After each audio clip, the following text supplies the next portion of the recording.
difference, one cup at a time. Tea time. So be sure to grab your tea, grab a seat, and tune in to Miss Liz. Tea time, making a difference, one cup at a time. Tea time, yeah. Tea time, time.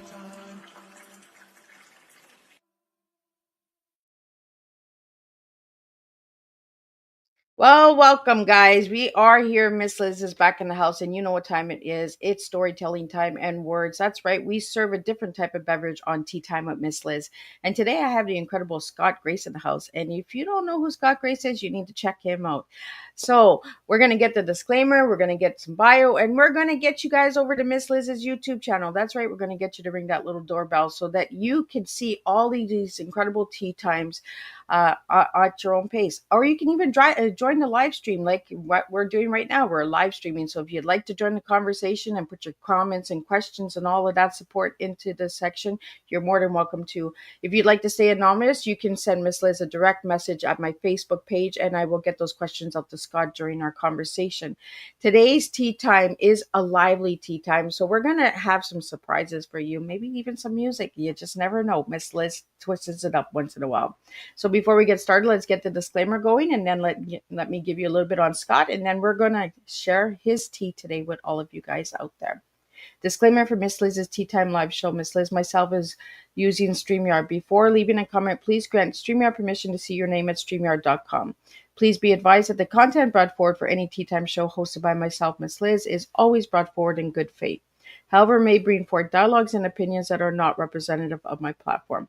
The facts and information are perceived to be accurate at the given time of airing.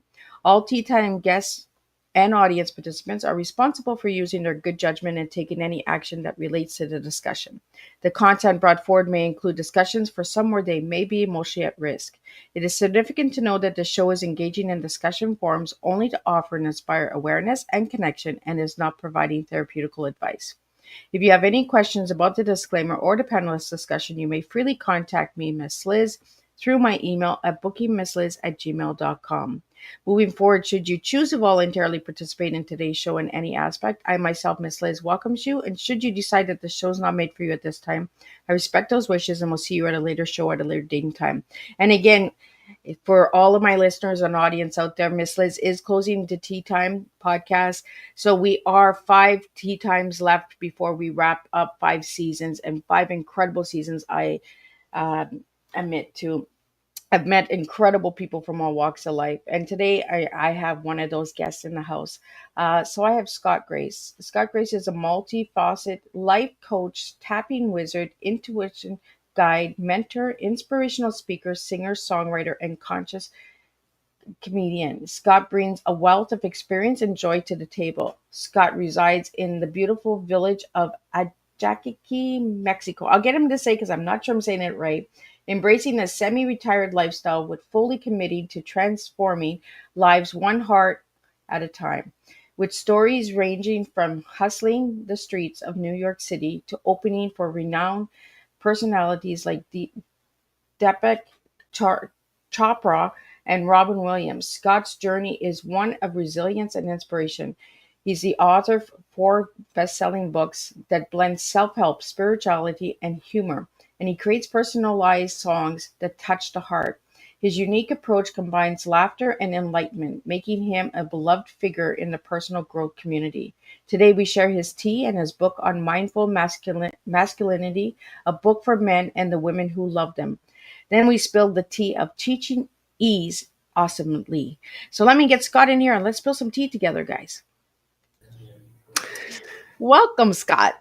Hey, I'm number 5 on your list, counting down. Number 5, right? Oh my God. I'm heartbroken, but I'm happy. I'm excited. I got a lot of different feelings for tea time because I've met so many incredible people, and journeys and doors have opened, just through open conversations. So, Scott, I'm going to take you down a little rabbit hole right now. Who is Scott as a little boy and who's Scott now? Scott, as a little boy, was filled with mirth and joy. Scott right now is learning to allow the little boy of yesterday to inhabit his body today. There's an integration of the adult and the boy. So we're returning to that frisky, spontaneous joy. People are going to think that this question was rehearsed. They're going to think I'm making up this as a verse. But let me tell you, spontaneity and gaiety are my commitment. And I've got the equipment. I've got the rhyming brain. So, hey, no shame. I love it, Scott. And there is no rehearsal because I don't give my guests any time to rehearse. It's just on the point, boom. There, some will ask, Miss Liz, where's my questions? Oh, I got no questions for you. Let's just go with the flow. Let's just spill some tea and have fun, right? You betcha. So, Scott, you've had an incredible life, and I did some homework on you, and you got 9 lives. So let's talk about the 9 lives of Scott, the cool cat. All right. Well, that was just one fun way of expressing that I've been through a lot and a lot of change, a lot of different expressions of myself. And life number one, I sold laundry bags on the streets of New York City for 7 years while I took voice lessons and went into recording studios to record my music. And I dreamed of a career as a personal growth oriented singer, songwriter, and workshop leader. I was selling laundry bags, running away from the police and hustling my way to have enough cash to pay the bills. And So then I that's where moved. the outlaw comes in, right? Yeah. I got arrested. I got put in jail. It was quite a colorful adventure. And then I moved to California with the commitment that I would never do anything for money again that wasn't part of my life purpose. So at that time, I had 2 cassettes of my music. I was doing house concerts and little musical healing circles. And I was opening up for Deepak Chopra, John Gray, Marianne Williamson, all of these luminaries who all recognized that the kind of music that I could do was rather unique because I could pick up the guitar and create a song about what they're talking about and create a song to finish their lectures and help people find their hearts more deeply, because music does have a doorway into our hearts. So, Scott, So, those are go ahead. considered like jingles, right? Not necessarily. So, what's the difference between a jingle and a song? I don't know. Should we look it up? Let's Google it. Jingle bell, rock. That I was think actually a good song. I love that song. In fact, I'm learning it now because we're going to go caroling in my village, which is called Ajijic. So 2 J's, they're both silent. They're pronounced in Spanish as ha, Ajijic. Oh, that's Yes. cool. See, and this is how I do. I learn on Teatime, right, with my guests. So, Scott, you've opened for some incredible people around the world. What is one moment that really impacted your life? One moment that impacted my life. And are we talking incredible people like celebrities, or just doesn't Anybody, matter? Just all walks of life, right? somebody who really spilled the tea on me. My dear friend, and I wrote about him, he's one of my main mentors, Richard Barty. Ooh, there's a T in his name. And Richard was 20 years older than me, and I would see him around in New York City, and he was called the D train poet because he would be on the D train not to commute, but to commune and to bring people to life. And at that time, there were no cell phones, but most New Yorkers buried themselves in a newspaper to avoid any kind of contact with anyone else. And he just would bust through the newspaper with a big smile. And he did that to me. And he said, "Do you want to see a picture of the next savior of mankind?" And I said, "Okay." And he held up a little pocket mirror and he said, "It's you. You're it." and I was 21, and it just shook me up in the best way. We ended up becoming friends, and he mentored me with poetry and music. And but that first moment where I met him, where he held up the mirror and said, "Surprise, you're it," rocked my world. You know, and that's what we need, right? We need that one individual that sees us when we don't see ourselves and give us that reflection of us looking Mm, within, right? yeah. Yeah. Yeah, we all And need that's it. mentoring. And that's what we do, right? When we start looking within ourselves and we start understanding ourselves. Yes.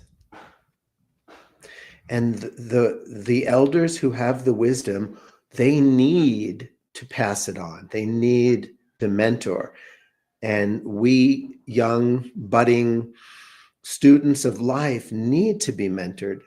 And that is so natural in indigenous cultures. And it's something we've lost along the way in our civilized world. Absolutely. Well, Scott, let's get to your second life of the cool cat. And your second life that I have here is an opening act. So what's the opening act about? Oh, well, what I meant by that is these spiritual luminaries, rock star authors, Byron Katie, da, da, da, da, they would hire me to open their events and do songs along the way, improvisationally about what they were talking about. So that's what I mean. I would open for them with music. Now, give me an example of an opening act that you would do, Scott. Well, I would just ask the speaker what their topic was, and I would create a song about that topic. Okay, so if I give you the topic T, you gave me the three words of teaching ease and awesomely. Can you come up with a song? All righty then. Just happen to have my guitar. So, teaching ease awesomely. Teaching ease awesomely. While Miss Liz has a very cool cup of tea. It's her fifth to last spilling cup, but she'll continue to strut all her stuff. She's got plans and visions and dreams, and we'll find out in 2025 how she's just switching to herbal tea. And it's so darn good to be alive, living ease. That's awesome, Scott. Just on the moment, like boom, like that. That's the way it's done, right? And that's how tea is served, right? It's just an easy flow that we simply forget sometimes. And I love that you have the guitar, and I love that I can just say, "Hey, pick a song, sing a song, Indeed. give us some tunes," because sometimes we need that in life, right? We need that music, we need that pickup. Uh, I'm gonna go to life number three of the cool cat, and that's traveling troubledole. Troubling? I Traveling can't even say the word. It's troubadour. like tongue twister time. So tell us a little bit about that. Life Traveling three. troubadour. So I was hired by this group called Network Chiropractic to sing at their very large events all around the world. And I developed an email list of people who became fans. And they said, you know, if you're ever in Montreal, if you're ever in Puerto Rico, if you're ever in, you know, please, you know, at this time, people had the time to host a concert, a workshop in their office. And so I just started traveling with Network Chiropractic, with the people that I met there. And that lasted, I would say, about 10 years. Wow. And the years go by fast, eh? Like I'm time flies. Like it's 5 years for tea time with Miss Liz. Like and I look back and I see all of the incredible conversations, and you just never know who you impact, right? Who you meet, who you join. And Mm, Scott, and when I did some homework on you, I seen some incredible people that you connected with through your spiritual journey as well. Um, Who's one person that really stood out to you through your journey on the spiritual levels? mhm. Oh, let's see. Alan Cohn comes to mind. Alan Cohn, very prolific author. I lived with him in New Jersey in a Course in Miracles community, and I just ate him up. Everything he wrote, everything he taught, I followed him to Hawaii. He really he was like the most laid back, relaxed person I had ever met. And he didn't try, he went with the flow. And I needed that medicine coming from Brooklyn, New York, and having I would call them calluses in my soul, where I thought I had to be tough and I had to plan and I had to protect myself in so many different ways. And here was a man who really emulated this absence of protection, absence of planning, who trusted, who loved, he was gentle. And so I just followed him around for a number of years to absorb through osmosis what he had. So, on your spiritual journey, Scott, what have you learned about yourself? Well, I would say what's most important is what I've unlearned about myself. I like that. Indeed. Indeed. So I've unlearned that my worth is dependent on what I do and who I impress and how much approval I get. I've unlearned that it's not safe to be honest, that I have to manipulate and just squirm my way through life and decide what I need to share and what stays in the closet. I like that you use that word unlearn, because we use the word learn, learn, learn, learn, but we don't use the word unlearn. Some things we have to hold back, some things we have to put a limit on, right? Set the boundaries on it, and put the walls on until the time is right, and the right person is there to listen and hear us. I really like when my guests go deep into their own journeys, because this is their tea, and I want to know their tea. I know my tea, but I want to know Scott's tea. Uh, Well, my tea is hibiscus with oh, that's a lemon. good tea. Yeah. Well, let I'm, me just come and join you and have a cup of tea in Mexico one day. hmm. Mhm. So let's go into your next life. The next life is the corporate tapping years. Oh, this should be interesting. That's not accurate. You spilled some tea. The Oh, corporate, I was called the boardroom bard. And what I did was I took my gift of improv and I took it into corporate conferences and meetings. okay. And boy, was I handsomely paid. The good old corporate world, right? Oh, wow.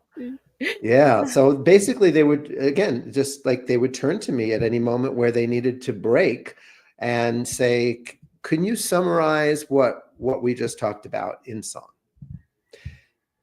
Yeah.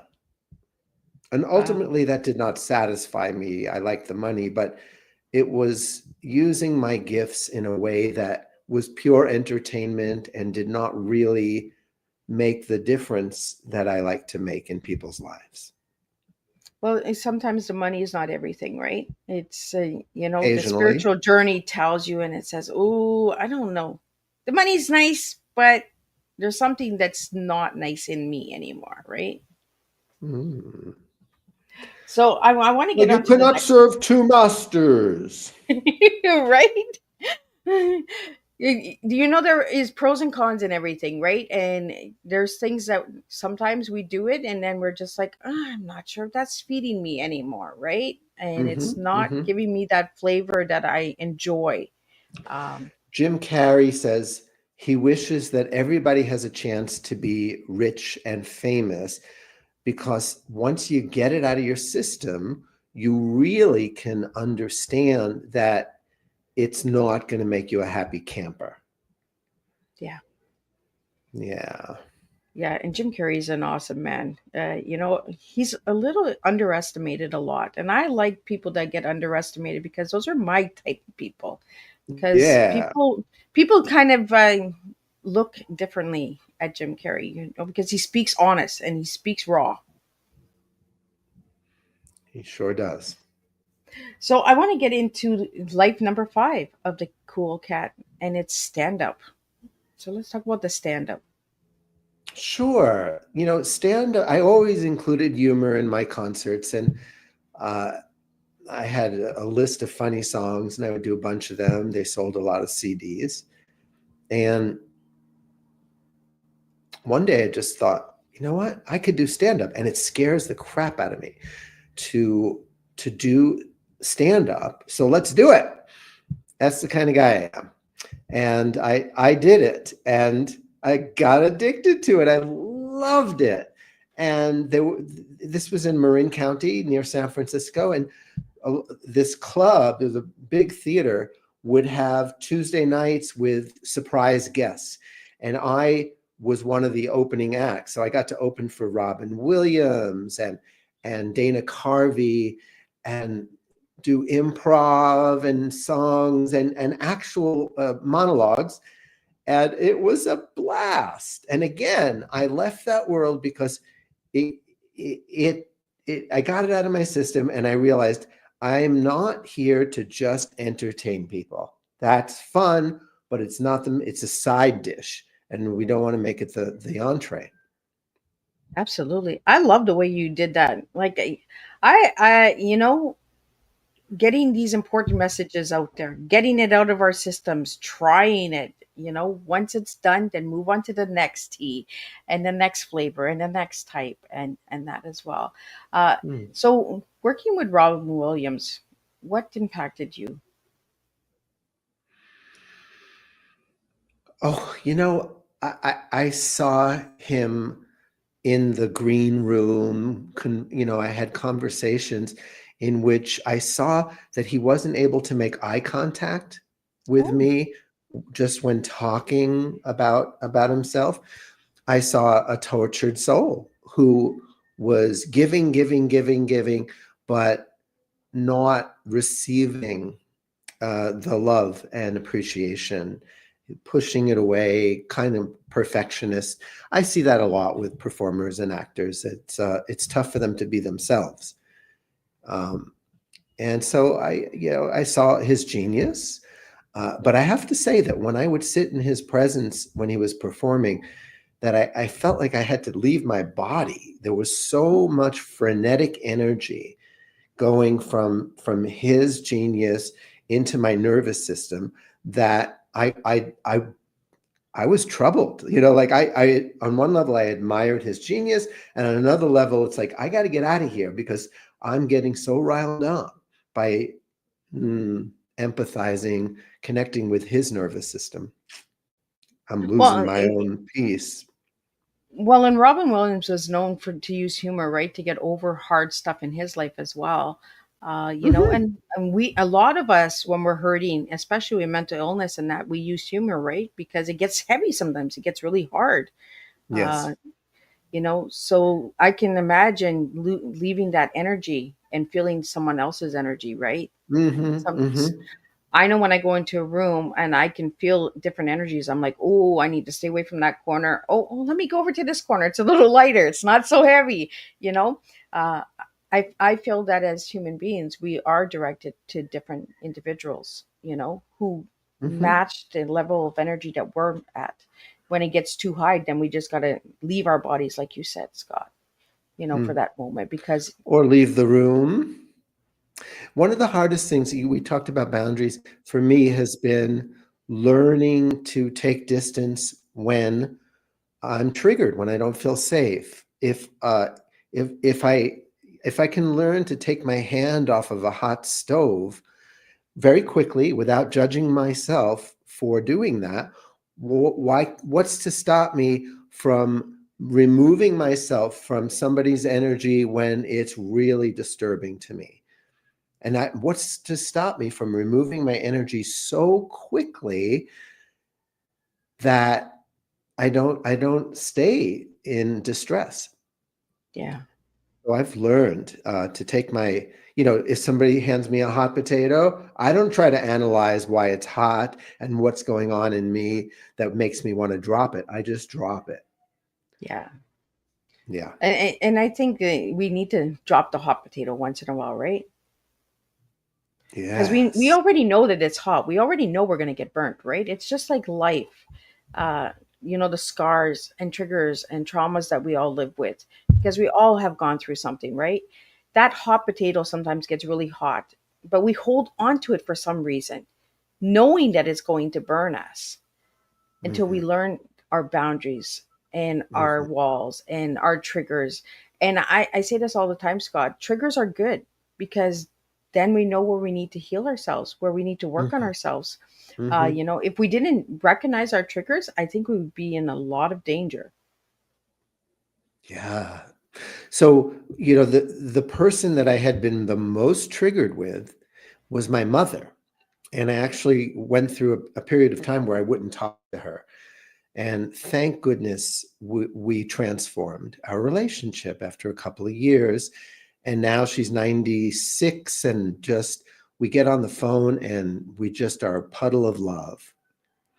But when she used to come from a very critical place and I felt my self-esteem diminish in her presence, I felt like I had to listen to her and had to take it because she was my mom.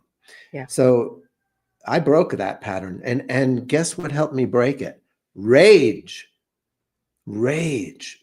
That was the energy I needed to summon in order to put myself first. I was so intimidated by her, and I needed anger to help me set boundaries. And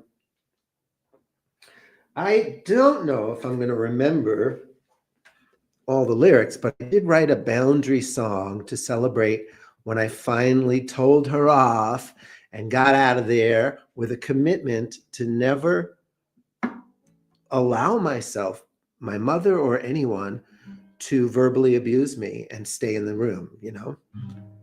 I'm singing you this song. Yeah. I'm singing you this song to say goodbye. I'm moving up and on, it's time to fly. I wish you and your life the very best, without me as your captive guest. Never again will I just give you the space, letting you dump your garbage right in my face. I know it's just projection, you don't mean to be mean, but I don't have to sit and be a projection screen. Never again will I be your sounding board when you are using words as weapons of war. From now on, I'm protecting the family jewels from you breaking and entering this palace I rule. Never again, never again. They say forgiveness sets us free, but first we need our boundaries. The time has come to take a stand and take my gonads from your hands. And yeah, it goes on. It's really a fun one. And the thing is, when we started to reconcile, I played her that song, and she said, "I like it, Scott. It's really good, but there's one thing I would correct." And I said, "What's that, Mom?" She said, "I never had your balls in my hands ever."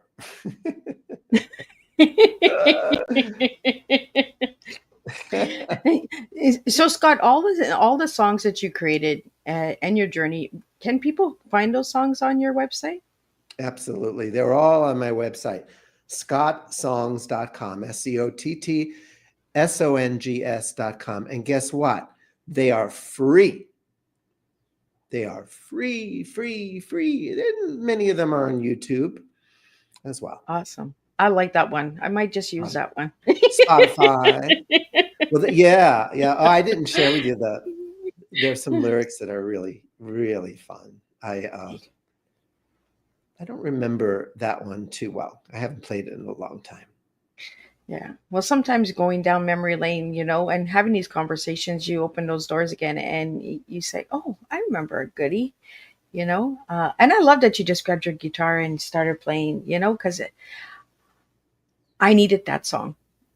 And I need my guest, and my guests need me. We need this community. We need this connection of understanding one another. And through conversation, I think in music and song and stories, we can make that difference. And what I really liked in your bio was one person at a time. I love that because we can do it together, one person at a time, one cup at a time, one tea at a time, one spot at a time.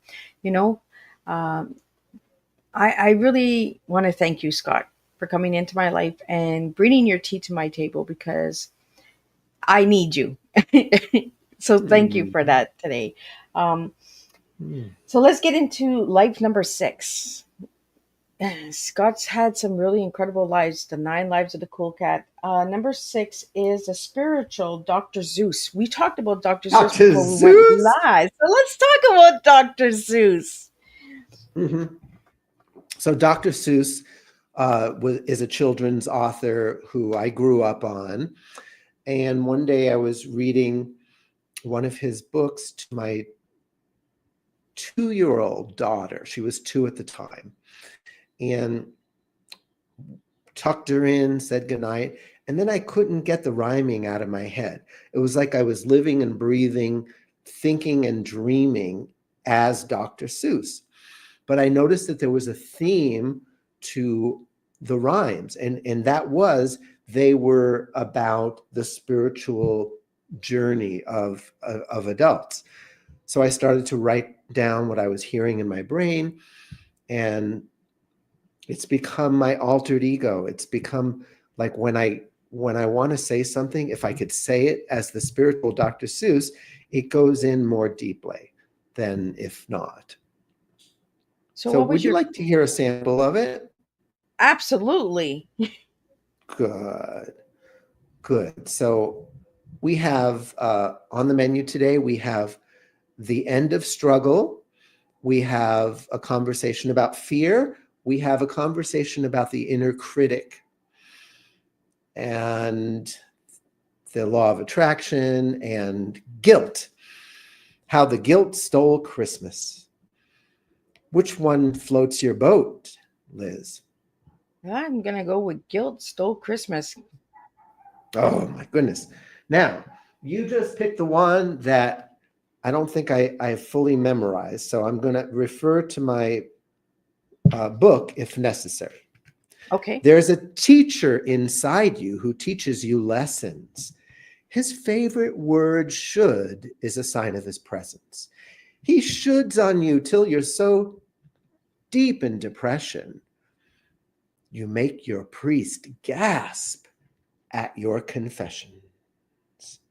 The teacher is guilt, and he's doing his best to whip you in shape so you'll be a success.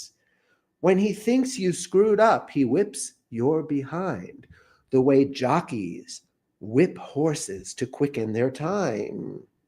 He's the guilt that steals Christmas, your personal Grinch. And he'll take a whole mile if you give him an inch. He lives in your basement.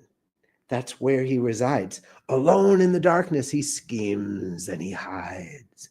So let's grab a light and head down to the cellar to expose and illumine this cagey cave dweller. Because most of us do not become motivated when guilt's on our case. We just want it sedated. So we smoke or we drink to drown out the noise, or become busy worker bees, good girls or boys. Straight A's, nothing less in our quest for perfection, in the hopes our achievements can win God's affection. But God always gives you a standing ovation, adoring you with the most pure adoration. It's guilt that thinks God could be pissed, which makes you walk on eggshells afraid of his fist, which possibly drives you to be a theist, or at least a type A perfectionist.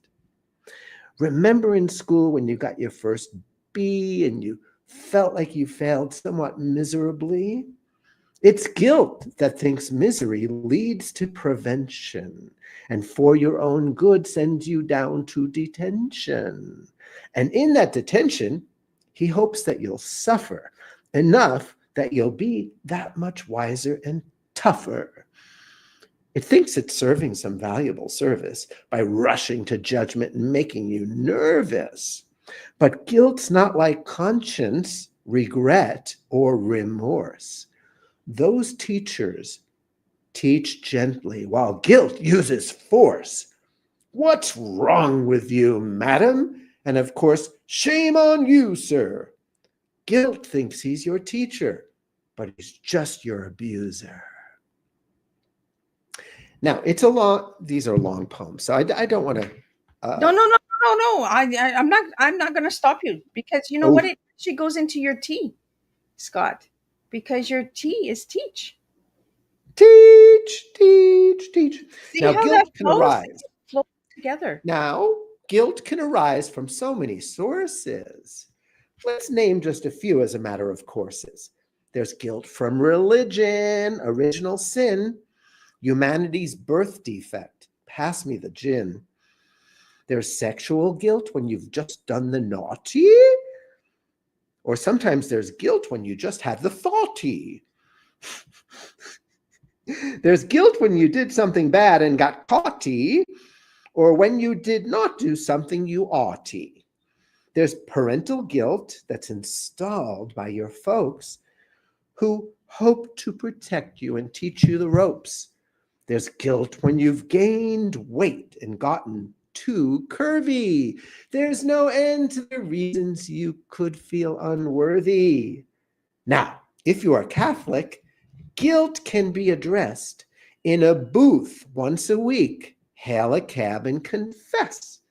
And if you're not Catholic, you still can unload. So you pay a good shrink so your head won't explode. Because when you keep guilt in a dark, secret place, your head swells until it blows up in your face. And that's why we nickname our therapists shrinks. They help us deflate all the hot air we think. And if you can't pay for a counselor to hear you, you ask a good friend to listen and cheer you. Then they take a turn and sing like a canary, and you welcome their truth, like you are their truth fairy. And then guilt takes a hike without a single Hail Mary. Now, when you got guilt, you're on your own case, and your head's like a courtroom, a humorless place. The district attorney outlines your trespasses as if he was wearing a pair of dark glasses, glasses that block out your goodness and light. He's your prosecution, and he might win the fight. Not so fast, says your diligent defense attorney, as he outlines the good things you've done on your journey. Objection, objection, the DA protests and presents more proof that in truth, you're a mess. And on these attorneys, they fight all night and all day and all night, both trying to be heard and trying to be right. And when they cross-examine, battle, and spar, they both have no clue of the true you are. Because the you down in Trueville is never on trial. Underneath your adult, there's an innocent child whose report card in truth has no guilt to report. Your case has been settled and laughed out of court. There's no judge or jury, and it's starting to dawn. Being stuck in your head is not where you belong. So you start tuning out all that static and noise and start tuning in to what brings you joy. You take off your tight, stuffy courtroom attire and slip into whatever your heart does desire. Your heart, not your head, is now leading the way, which takes you back to church from your childhood days. The priest in the booth says, "My child, where have you been? It's been years and I'm ready to hear some new sins." But nothing prepares him for what he hears next. It's more blasphemous than the scandalous sex. "Father, forgive me, for I've been pretending that something was wrong with me that needed mending. I thought there were hoops that I must jump through first before being happy and knowing my worth. But now I'm finding my treasures on earth are here in this body, this temple, this church." Oh, the moments I missed and the joys I denied me by atone for some guilt that I thought had to guide me. But I'm off of the cross now and finally can say, "I confess that I'm innocent. Goodbye and good day." And the priest in the booth, he's shocked and tongue-tied as you exit that place before he can reply. There's a bounce in your step as you let out a wee, because the space in your head is at last lawyer-free. You know you're still human and will make mistakes, but oh, what a joy to be off your own case. And simply because you are taking up space, you know that you're worthy of love and of grace. Simply because you are taking up space, you know that you're worthy of love and of grace. Wow. That is awesome, Scott. Thank you for sharing that. My viewers are in awe. We have a couple comments here. Um, I like the flow, and I get the Dr. Zeus in Scott. Um, and then another comment we have here is, can we get these poems on your website as well? Not on the website, but on Amazon, there is a link for "Oh, the Places Your Ego Will Go."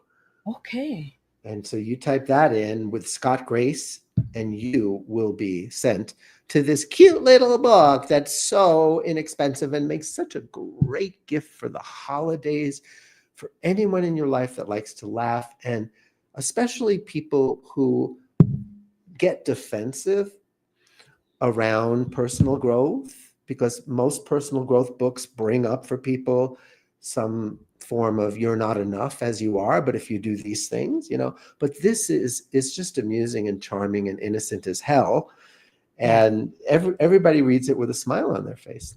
It's great. I like the flow of it, right? It's like a good cup of tea, man. It is just a nice flow, right? It's, and I can see the Dr. Zeus in you, in you, Scott. And each time, Miss Liz, that you do spill your tea, it's moments like that that create magically this sense of connection, of humanity, because we all make mistakes. I'm sure you'll agree. Absolutely. So you don't need to walk around with that teacup not spilling. You can let it spill here and there, and it's thrilling. And your cup of tea that spills gets top billing, because everyone wants to see each other's humanity. We're done with this gotta look good on camera thing. Look at people's YouTubes. Everyone's just letting their environment hang out, because that's what joy is about. Letting yourself off the hook, away from the book, cooking a recipe without having to cook, by reading somebody else's good ideas. We're moving away from guilt and fear. We're moving into a whole new universe where we have learned to put first things first. And what is first? The love that we feel. And nothing else is really all that real. Nothing else is a big deal. What's important is the love that we feel. I love that. From the heart, I could feel your tea. I could feel your energy, Scott, as you shared those words. Because that's what humanity is about. Just being real, being ourselves, not the light camera action and the powdered up. And, um, one of my biggest things, Robin Williams, one of my famous films that he made was Patch Adams, where he just put the red nose on and he just went in and brought some humor into, and that's what I feel with you, Scott, is bringing the humor into the heaviness of our world, Mm. right? Yeah. So let's get into the cool cat life of number 7, song portrait artist. hmm So let's talk Yeah. about that. So for many years now, people have commissioned me to write a song for a loved one, for their birthday, anniversary, wedding, no reason at all. And recently, the last one I did was for a funeral, was a eulogy song. So people send me information about the person. I have a list of questions, and I craft a song over a period of time, go into the recording studio and bring in musicians and vocalists, and we have a great time. But then not everyone can afford that. So I have a version of a song portrait where it's just 1 hour on Zoom and the song comes through me at the end of the session. So that is much more affordable for people. Wow. Well, and thank you for that gift to everyone, because sometimes we need that song from the heart for our loved ones during Mm. birthdays and celebrations and stuff like that as well. I'm going to hmm have to check that hmm out. I'm going to have to check your Zoom out a little bit more, Scott. People have Zoom, meaning YouTube, or my website has a bunch of samples of song portraits. My favorite song portrait to do, I do the least, and that is the selfie. When somebody says, I want my own theme song to celebrate me, to cheer me on when I need support, a bouquet of affirmations that help me get out of bed and embrace the day. When I started doing this, I thought that was going to be the most popular type of song, and it hasn't been. People would rather spend money on a gift for somebody they love rather than themselves. So have you So be it. done any of the affirmation selfies? Yes, I've done a number of them. Yeah, So which one stands out to you the most? I don't remember. I, I've done I'm putting you hundreds on the upon spot. hundreds. No, I really, I've done too many to remember individual songs. So Scott, when you're speaking from the heart and you're releasing the words, is there a spirit within you that gives you the words, or is it an energy that you speak to? Let's go on the spiritual side because I want to understand that a little bit more. Sure. When I'm with people who have the vocabulary and the consciousness of archangels and that kind of thing, I speak that way. And then when I'm just wanting to be understood by the common person, I tell them that the right side of the brain is the intuitive, and it's where we have innate intelligence. In other words, we know things and we don't know how we know them. That's the part of the brain that I've learned to develop and access when I am letting things come through me. So I like to demystify it because it is something everyone can develop. And once you exercise the right side of the brain, that part of you takes over your life. It's meant to lead, and your intellectual is meant to follow. And this is why, my latest book, Mindful Masculinity, I talk about how masculinity is at its happiest when it's serving the feminine.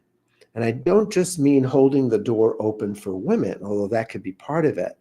I also mean that when masculinity has a purpose to take action steps and move courageously towards something, that something is the feminine seed that is planted. It could be making the world a better place. It could be a lot of things, but it is like we are here to serve the right brain and let the right brain lead us. That's the point.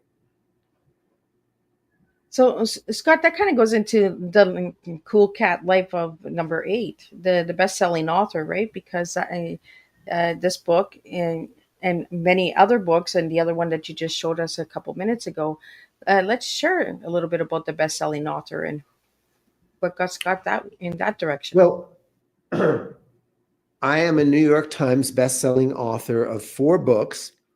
And how I became a New York Times best-selling author is each time a book came out, I placed it on the New York Times bestseller list. In other words, I would cut it out of the Sunday paper, and then I would place my book on there and leave it there for 52 consecutive weeks.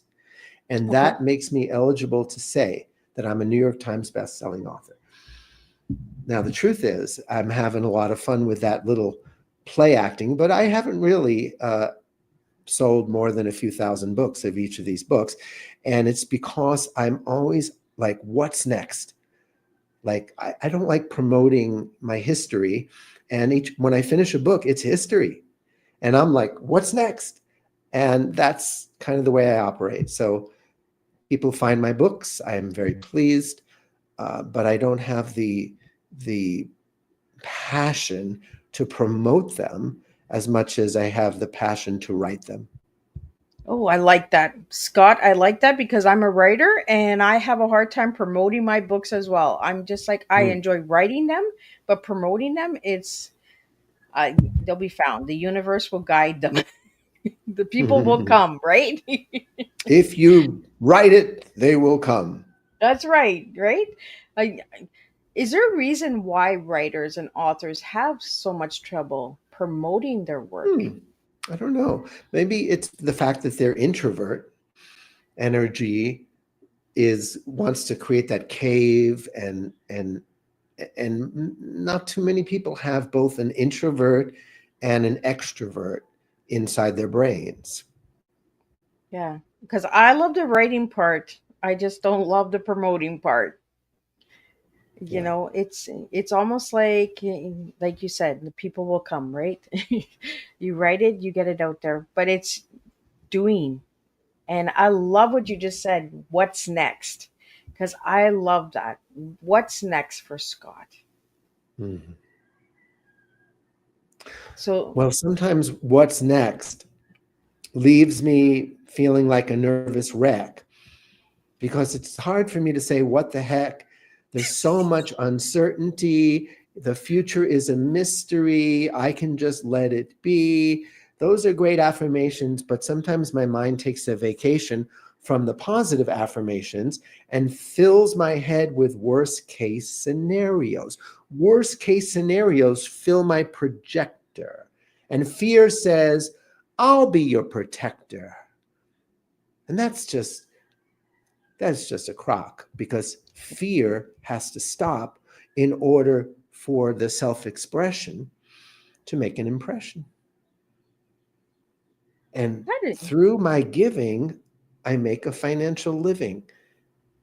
And if I let fear stop the flow, no longer do I grow. But it's getting close to Christmas, so let's say ho, ho, ho. so Let's that come gets us down the into the chimney. 9 lives, right? And I love that you gave me 9 lives because we all got 9 lives in us. We're all cool cats, right? Uh, The Cool Cats is from Absolutely. Aristocats. Is it not from Disney? I don't remember. Ah, I think there was a Cool Cat song in there somewhere in Aristocats. I'm trying to go down down those roads again. But your 9 life that you gave me was the life coach, mentor, and guide. So you do that as Mhm. well. So let's talk about that because I want to get the Sure. 9 lives in there. All right. So um, people come to me for inspiration to take a vacation from mental masturbation, to look in the mirror of how I see them and become a more kind and loving friend to their own inner being that just wants to bless them. And I help them undress them to take off the armored suit of personality and find your own essence and enjoy your own company.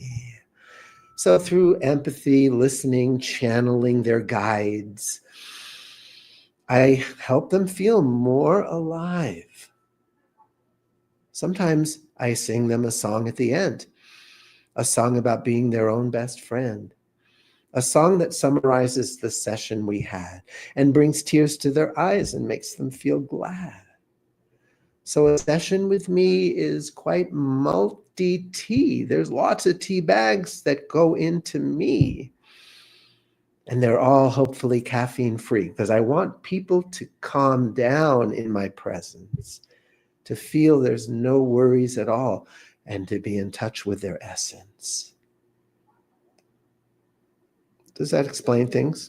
Oh, wow. Scott, I could listen to you all day long. You know, the words, the flow, the tease on how you get humanity. You know, it's that simple, guys. And, you know, when we start spilling our teas and we're not afraid of who sees me, then we really make a Do difference between you and me. you know that you just did some poetry, spilling your tea, humanity? And that's just how simple it can be, right, Scott? Is when That's how we're in simple the it can same be. energy. You got it. You got it by osmosis, by being around people who are in the flow. Right? So, Scott, what final message would you have for everybody, or what song would you like to share with everybody? These are some interesting times that we're in, and there's going to be major changes, and everyone gets to decide whether this something that needs to be birthed individually and collectively eventually, but it needs to be birthed, and you can either use forceps or you could use a midwife, the trust of the process to allow what is wanting to be born in you. But you can't avoid the contractions. You can't. There's going to be contractions in your heart and on the planet. But how can we have the most gentle birth? I wrote a song about it.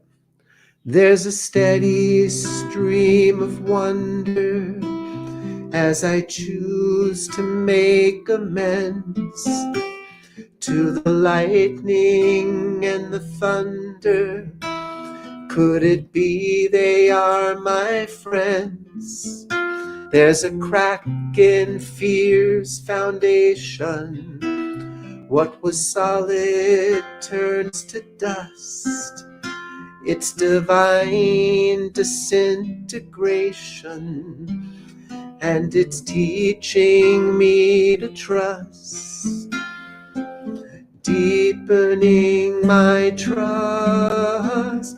There's a sun inside me dawning. There's a flood of tears to feel. There's a global heart that's warming, getting warmer as I heal. So much warmer as we heal. The changes have arrived. There's no place left to hide, and Mother Earth She's giving birth to us all.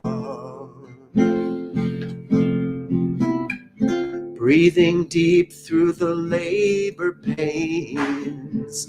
Somehow we can trust the change, for midwives of the light is what we are. Midwives of the light is what we are. We are.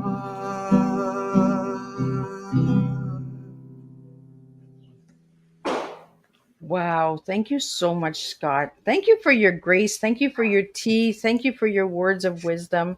Uh, you're blowing me away.